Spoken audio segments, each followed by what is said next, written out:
This is the story of a man named Stanley. Stanley worked for a company in a big building where he was employee number 427. Employee number 427's job was simple. He sat at his desk in room 427 and he pushed buttons on a keyboard. Orders came to him through a monitor next to his desk, telling him what buttons to push, how long to push them, and in what order. This is what employee 427 did every day of every month of every year. And although others might have considered it soul-rending, Stanley relished every moment that the orders came in, as though he had been made exactly for this job. And Stanley was happy.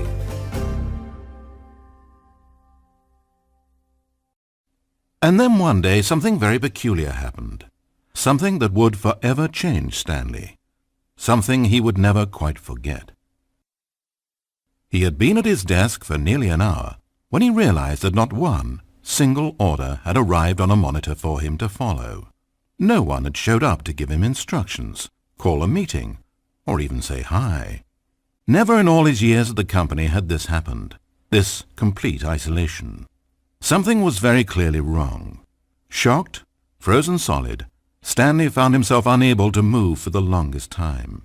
But as he came to his wits and regained his senses, he got up from his desk and walked out into the hallway.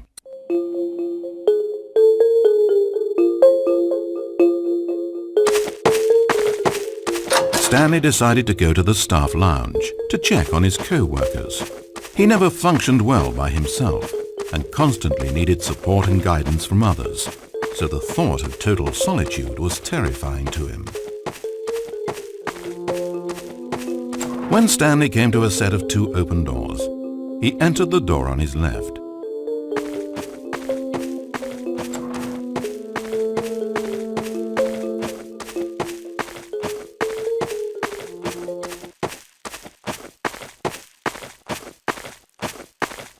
As Stanley entered the lounge, he was horrified to find not a single person here.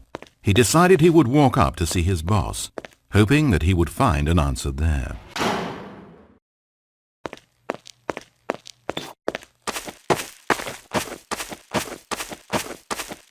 Coming to a staircase, Stanley walked upstairs to his boss's office.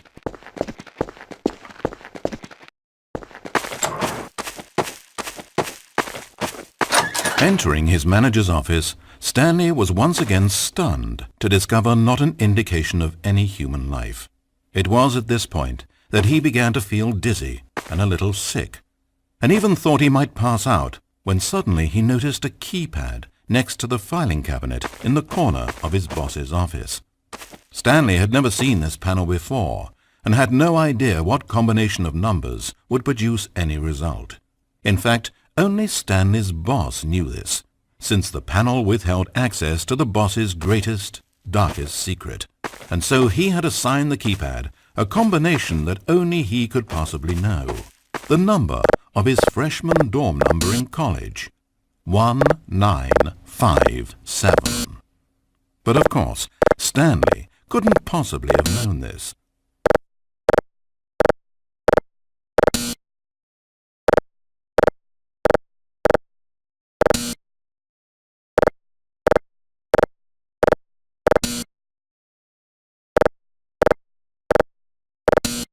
Stanley just sat around twiddling his thumbs. Trying to input anything on the keypad was useless, since he could never possibly know that the combination was 1957.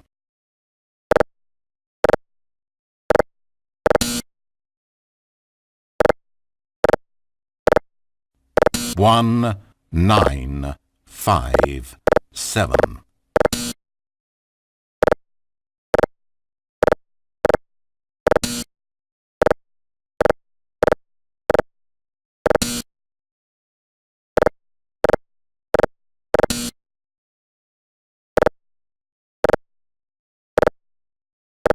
Yet incredibly, by simply pushing random buttons on the keypad, Stanley happened to input the correct code by sheer luck.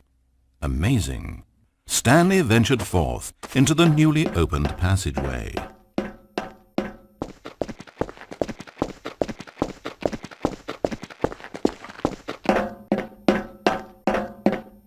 As he drew deeper into the bowels of the building, Stanley had no idea where he was or what this place held. And just as he began to think he might not discover a thing, he emerged into a long room to find rows and rows of monitors. Screens with a number above it.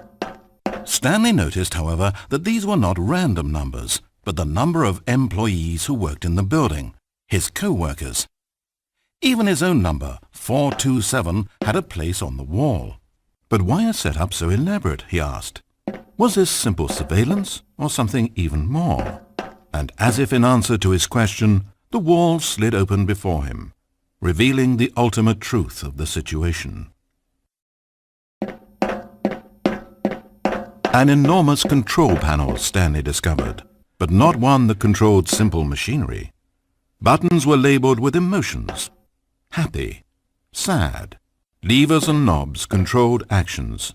Walking, eating, doing work, or watching TV. Every input on this device monitored not the functions of a machine, but of a human being. And the reality began to sink in. Stanley, like so many other people, reduced to images on a monitor, had been under someone's control, always at the mercy of this machine. Could this have been the only reason employee number 427 was content with his boring job? That a machine had altered his emotions to accept it blindly? He began to feel an unbridled rage, and at the peak of his anger, something happened. A spark. Stanley looked up and saw the generator overhead, still providing some small amount of power to the machine, keeping it alive. And knowing that this generator was all that kept the controls running, Stanley moved to the ladder in the back of the room and began to climb towards the rafters.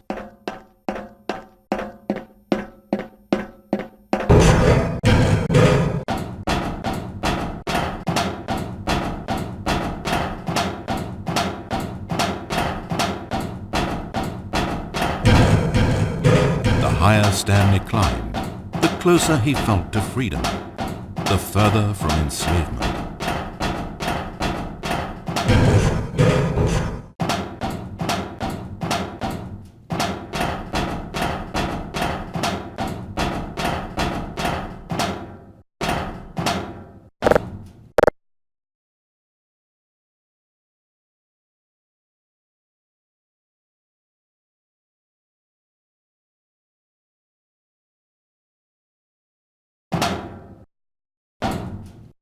Blackness, power gone, all alone, and then...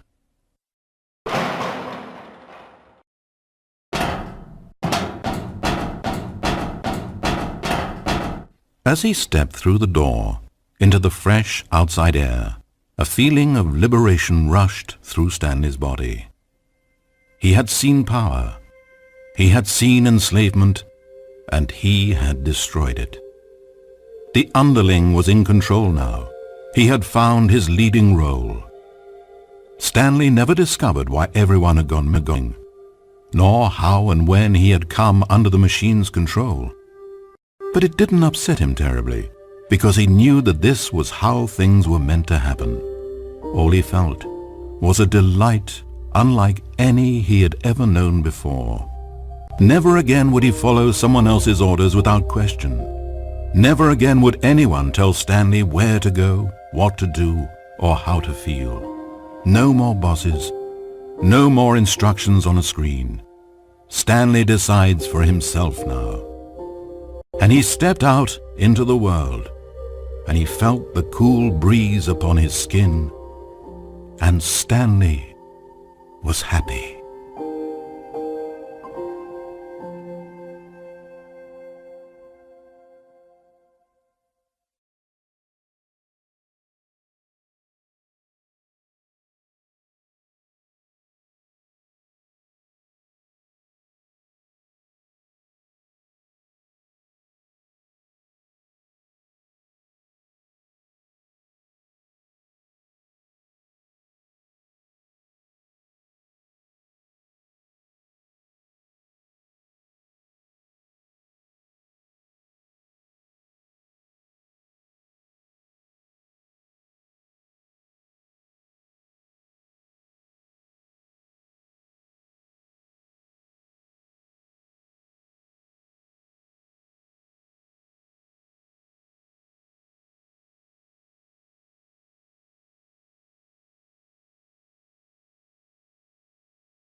Oh, Stanley, you didn't just activate the controls, did you? After it kept you enslaved all these years, you go and you try to take control of the machine for yourself? Is that what you wanted? Control? Stanley. Stanley. I applaud your effort, I really do. But you need to understand, there's only so much that machine can do. You were meant to let it go, turn the controls off and leave. If you want to throw my story off track, you're going to have to do better than that. I'm afraid you don't have nearly the power you think you have. For example, and I believe you'll find this pertinent, Stanley suddenly realized that he had just initiated the network's emergency detonation system. In the event that this machine is activated without proper DNA identification, nuclear detonators are set to explode, eliminating the entire complex. How long until detonation then? Oh, let's make it say, 2 minutes. Now, this is making things a little more fun, isn't it, Stanley? Go ahead, play with those controls all you like. The real controls are where I'm sitting. Did you really ever believe you held any power? Did you not think I knew what I was doing? When I erased your co-workers and turned off the machine, I was offering you freedom, an escape. I didn't have to do that. I've run this story many times, and I don't always set you free. Sometimes you just sit there, day after day after day, doing your job forever, and then dying alone. But when I actually give you the freedom to control your own actions, it's not enough. I let you go, and you trapped yourself just the same. You just weren't made to handle this sort of responsibility, I'm afraid. But you know what you were made for? Pushing buttons. You get it now? Now I'm enjoying this. Tell you what, I'll throw some extra time on the clock just because I'm having so much fun. There we go. You see, I want to watch you for every long second you try to puzzle this out. After all, it should make sense, right? The timer, the nuclear detonation, the mysterious facility, it's all here. This is a video game. Except for one thing there, hero. You've got no weapon, no vehicle. You don't even know where you're going. When you saw that timer, you just instinctively started trying to find an exit, didn't you? In fact, I bet you're still looking for a way out. I bet you're clicking on everything in this room, trying to open doors or vents or something and solve the puzzle. As though this game has a solution, as though it can be won. That timer is not a catalyst to keep things moving along. It's just seconds ticking away to your death. This is not a challenge. It's a tragedy. It's the moment when the hero realizes that despite his best efforts, he is powerless to his environment. And then he lets go. He surrenders. And he dies. 30 seconds, Stanley. 30 seconds. Until a boom, and then nothing. No ending to this story, just you dying. I suppose you could have gotten an actual ending if you played along, but that just wouldn't have been your style, would it? Instead, you'll perish knowing that the only choice you made here was to turn on that machine and to start this timer. But you won't be alone, because I'm not going anywhere. I'll be here to watch every second of your inevitable life from the time we fade in until the moment I say, happily ever after.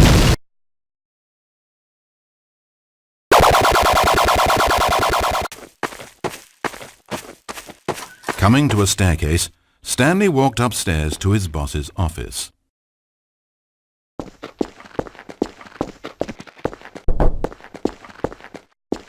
But Stanley just couldn't do it. He considered the possibility of facing his boss, of admitting that he had left his post during work hours. He might be fired for that. And in such a competitive economy, was it really worth taking that risk? All because he believed everyone had disappeared? His boss would think he was crazy. And then something occurred to Stanley. Maybe, he thought to himself, maybe I am crazy. Everyone I know simply vanishing out of the blue, there's almost no other explanation for it. And a nagging fear began to creep up in his mind. Questions that had been there all along. He just hadn't put his finger on them yet. For example, why couldn't he see his feet when he looked down? Why did doors close automatically behind him wherever he went? And for that matter, these rooms were starting to look pretty familiar. Was he just walking around in circles? Where am I, he thought. And the more he found himself unable to answer these questions, the more questions continued to arise, until he came to the issue that had been slowly boiling until he could ignore it no longer. Why is there a voice in my head, dictating everything that I'm doing and thinking? Suddenly, every door slammed shut. "No!" Stanley screamed. "I need to get out of here. I need to know that there's something out there. I need to know it's not just all in my head." And he screamed and clutched at his skull as the voice grew harsher and the music in the background rose higher and higher. And then, moments before collapsing to the ground, Stanley clenched his fists and screamed to anyone who might be listening, "I'm not real! I'm not real! Don't believe any of it! None of it's real!" And then everything went black.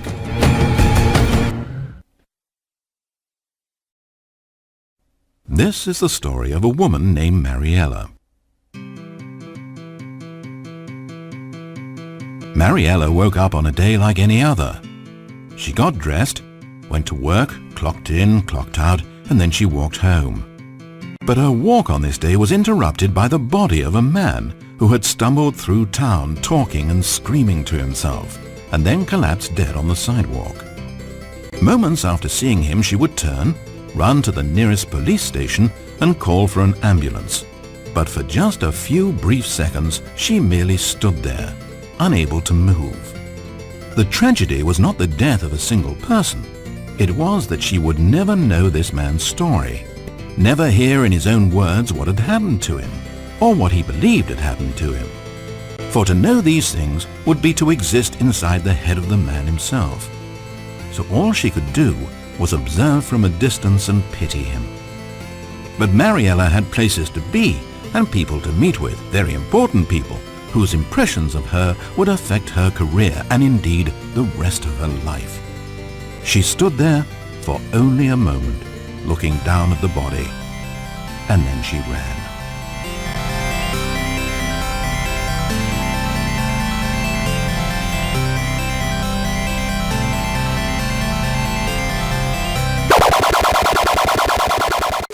When Stanley came to a set of two open doors, he entered the door on his left. This was not the correct way to the employee lounge, and Stanley knew it perfectly well. So he turned left at the first open door and walked back in the right direction. And like that, he was back on track. This was not the correct way to the employee lounge, and Stanley knew it perfectly well. So he turned left at the first open door and walked back in the right direction. Stanley was so bad at following directions, it's incredible he wasn't fired years ago. Maybe this is why everyone had left. No one wanted to be around someone as bad at listening as him. And since he was walking into the middle of nowhere and thus ruining the entire story, Stanley decided that he would punish himself. So when he came to the elevator and the doors opened, he stepped inside and pushed the button to go up.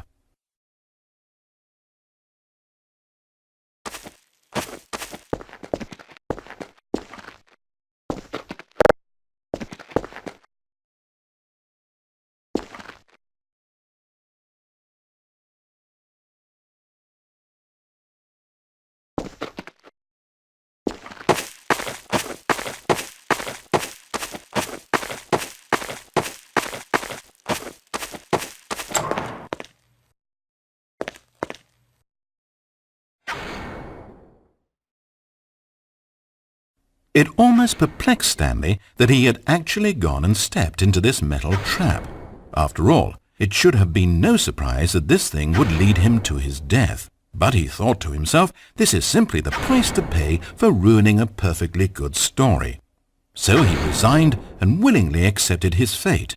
the inevitable end toward which he had spent so long stumbling. Farewell, Stanley.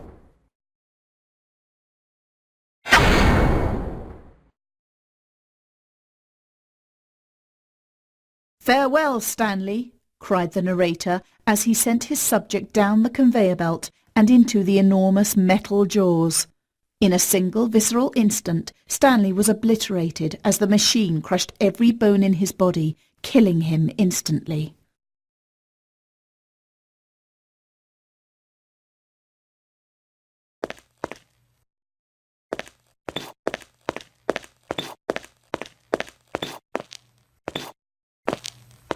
It's a shame, then, that for all his work, it was such a meaningless victory for the narrator. Did he really think he would accomplish anything by murdering this disposable vessel?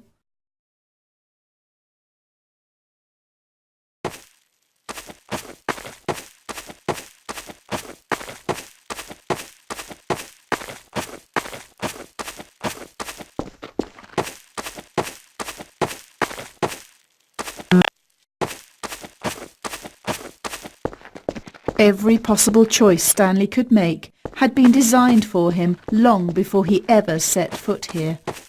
The narrator wanted to kill him. Stanley was already dead from the moment he hit start.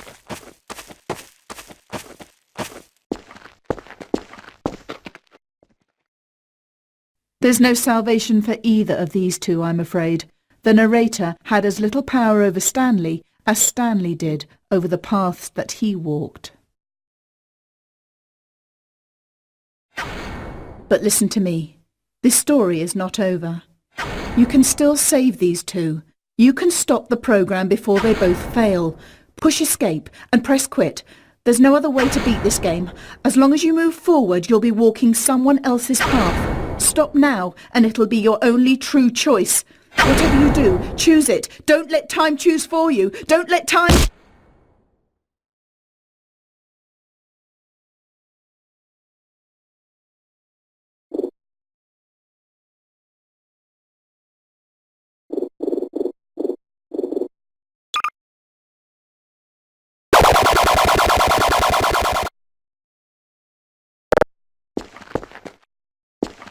Oh, Stanley.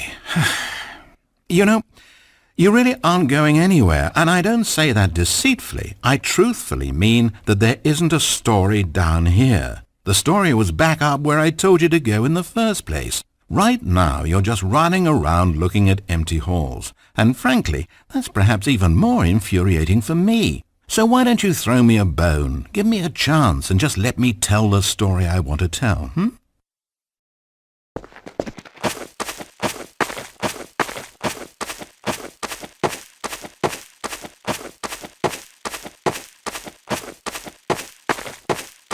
Now listen carefully. This is important. Stanley walked through the red door.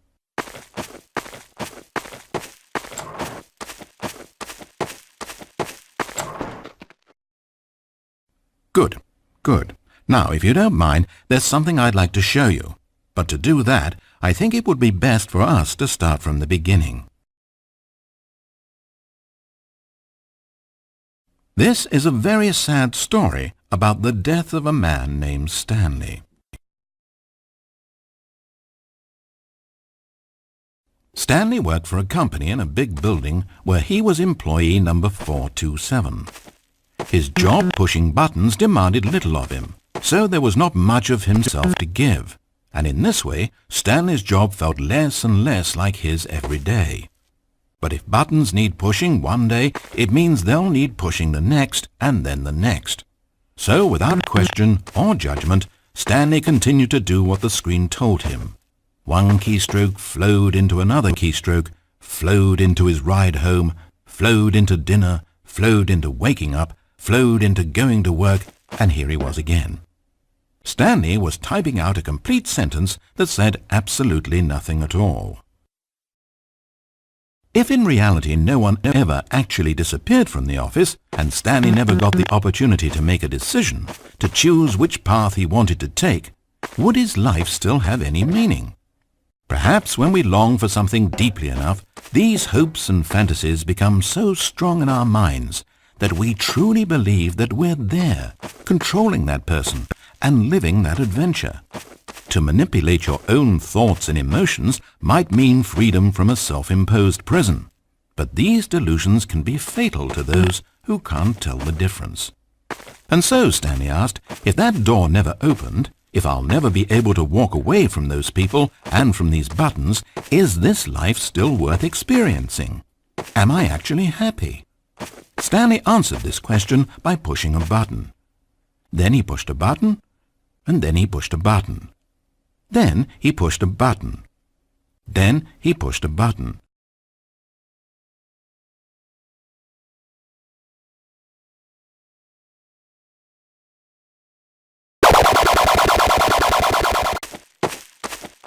Now listen carefully. This is important. Stanley walked through the red door. Aha!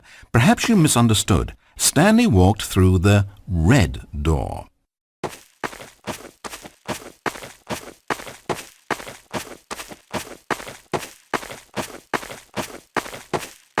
I still don't think we're communicating properly. Stanley walked through the red door.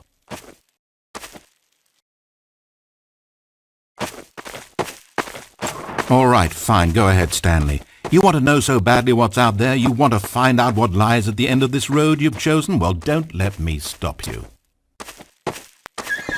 You see? It's nothing.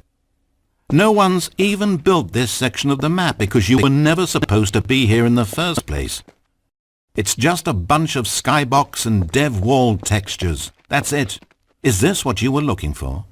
Was it worth ruining the story I'd written out for you? I put a lot of time into that, and now well, here you are now, just looking at nothing. To think that that's all I needed to make in the first place, just a whole lot of nothing, and you would have been happy. Well, hey, you still need a little something to do, am I right? Here, let me load up another map. See if there's something in here that'll keep you occupied. Ah, here's one. Let's boot this up. We'll see if you like it.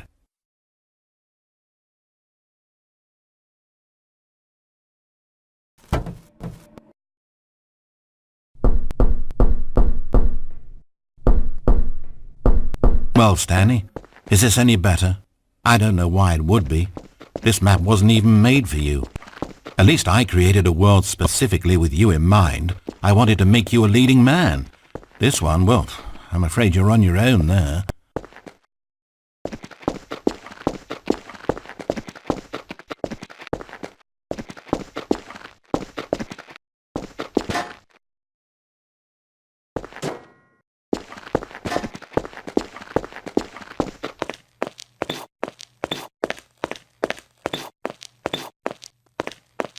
Stanley was fat and ugly and really, really stupid. He probably only got his job because of a family connection. That's how stupid he is. That, or with drug money. Also, Stanley is addicted to drugs and hookers.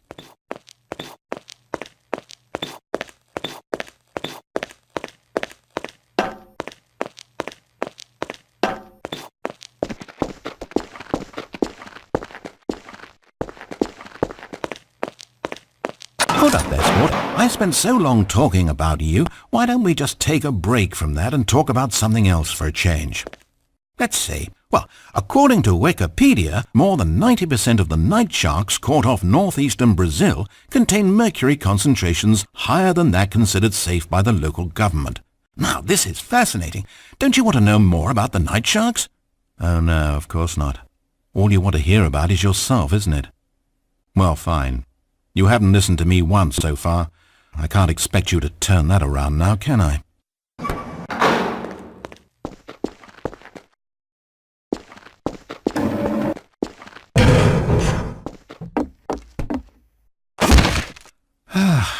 Is this the end of the line?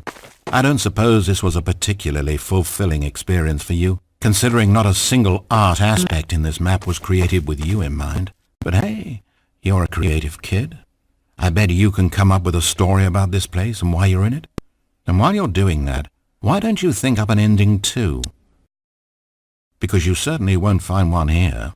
I'm afraid that's the long and short of it. This room and these walls are all you get. Maybe the story ends when you decide you can't live in this futuristic science fiction dystopia world, and you gallantly commit suicide. Or maybe you stand in this spot for all of eternity to guide and greet other travelers like yourself who pass this way. Or maybe you just get bored and you quit the game. Heck, anything's an ending if that's where you stop playing. But whatever ending you write for yourself, Stanley, you won't have my help. You turned your back on me, and now I do the same to you. So, good luck. I think you'll need it. And I sincerely hope that everyone lives happily ever after.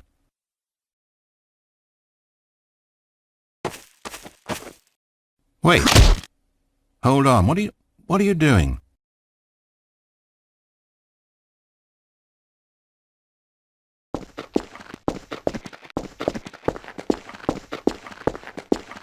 Stanley, don't do that. I can't follow you there. I can't help you.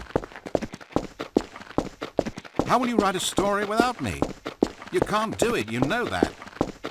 Stanley, come back.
It's sad, I know, but all stories must come to an end. Of course, they say it's the journey that truly matters and not the destination, and I like that idea. To think we might value the paths we walk as much as the places they lead us. Now, I don't know what sort of story you've ciphered out of that world you've made for yourself, but I hope that being the leading man was everything it's cracked up to be. I know it can be a little hard getting around without someone looking over your shoulder, but this is simply the nature of freedom. Besides, I haven't really gone anywhere. Maybe you don't want a guide, but I think I'll always have a place here at the end of every story. I'll step in and wrap things up with a nice piece of dialogue and a reflection on life that makes sense of whatever path you've chosen to walk. And for now, I'm happy to be the destination instead of the journey. But only for now.